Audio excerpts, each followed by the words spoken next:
It's International Overdose Awareness Day, and the theme this year is recognizing those people who go unseen. So we know many people that are using substances live with the stigma and the shame. They're using at home, or they're afraid to get the help they need because they're worried about the barriers to employment, child custody, the stigma that comes from their family and friends. So today is about awareness to end the stigma for people that are using substances. It is a health issue, and we need to push government to deliver, an aggressive health-based response to the toxic drug crisis that's claiming many lives in our community and across Canada. Now, you've recently made a trip to Portugal. What did you see there that you feel could be applied here? Yeah, so I was inspired to go to Portugal on my own dime because I saw that Portugal had 6 overdose deaths per million last year. Here in British Columbia, we're at 430, and Vancouver Island over 500. But in the Alberni Valley, we're topping over 1,000 people per million, and under the age of 44, it's 2,100. So we're off the charts, and this is impacting everybody in our community. No one's not known someone who's suffering or has died from a toxic drug overdose. So going to Portugal, learning, how they tackled their toxic drug crisis back in, the late 90s, early 2000s, and what I learned was they took an integrated, compassionate, coordinated approach that saved many lives. And they went from 1,000 people dying a year in a country of 10 million, which is far less than what we're seeing here in British Columbia, to what we're seeing today is a total of 60 people in Portugal last year. So they've done remarkably well, and I learned great lessons on what we could apply here.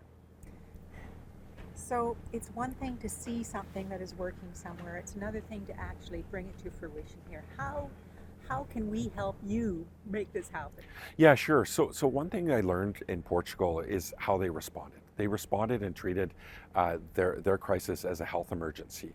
And some of the things they did is they created 45 local organization hubs, if you want to call it, to deliver a health-based response, harm reduction, and treatment and recovery, so they could meet people where they're at, but scale up the response. And for example, they had 200 people on their methadone program. 2 years later, they had 35,000 people on that program. They deployed the military to create labs to scale up the production of methadone, to deliver it, and to ensure that they could do it in a cost-efficient manner as well.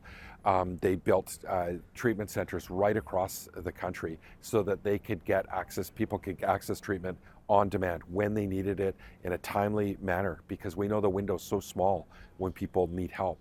And they focused on recovery because we know people relapse that use substances. So they spent a lot of money on recovery, prevention, and education.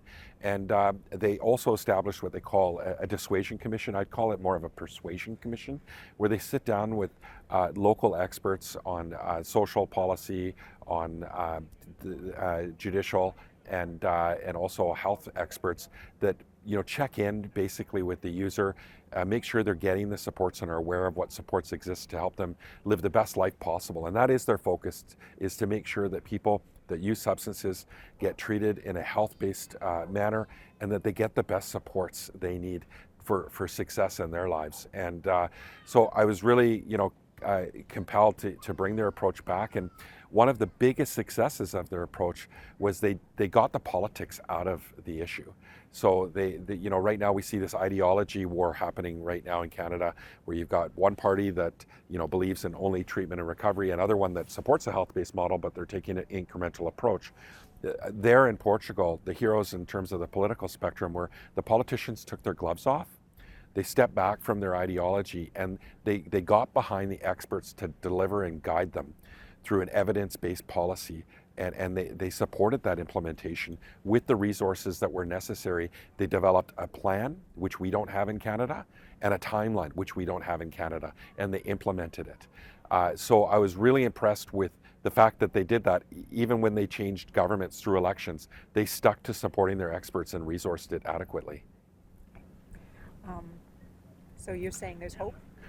There is hope. If we take a health-based approach, if we can get the politics out of it and support the experts. We had an expert task force here in Canada developed through Health Canada that included the Police Chiefs Association, Indigenous experts on health and harm reduction, and experts on substance use, come up with a plan. People with lived and living experience, social workers, that they were unanimous in their recommendations, and that was to stop criminalizing people that use substances, to expunge records for people that have been charged with personal possession. It causes more harm. This is straight from the Police Chiefs Association. And to deliver treatment on demand, recovery, prevention, education, and drug replacement therapy through a safer supply of substances. This was absolutely unconditional, that the expert task force made clear, and the government has not implemented it. They're taking this incremental approach, which isn't what you do in a health crisis. They need to move rapidly, like Portugal, develop a plan and implement it. And that's what we need to have happen here in Canada. And we need to build that guard, if you want to call it, when we have success. Portugal, when they had success, they started cutting, and now they're seeing relapse happen as we're seeing difficult economic times, and they've cut back on their supports, and they realize that they should not have cut back, so they're reinvesting in those supports. But we need to learn from best models around the world. And in Canada right now, we've had more overdose deaths in Canada than the whole European Union. And there's 450 million people there. And this isn't just a Canada issue, it's a North America issue. In the United States, we've seen drug overdoses double in 30 states. It crosses Republican, Democratic lines in the US. It crosses NDP, conservative, liberal lines in Canada. This isn't a partisan issue. This is a human issue. And it's a health-based issue and a societal issue. And we need to get behind the experts, and we need to get the politics out of it. And that's something that I've learned, and I'll be continuing to push. Despite the fact that my bill was defeated last year to bring a health-based response to Canada that reflected the expert task force and really does reflect the Portugal model, I'll continue to put pressure on government every day until we implement an approach that's going to save lives.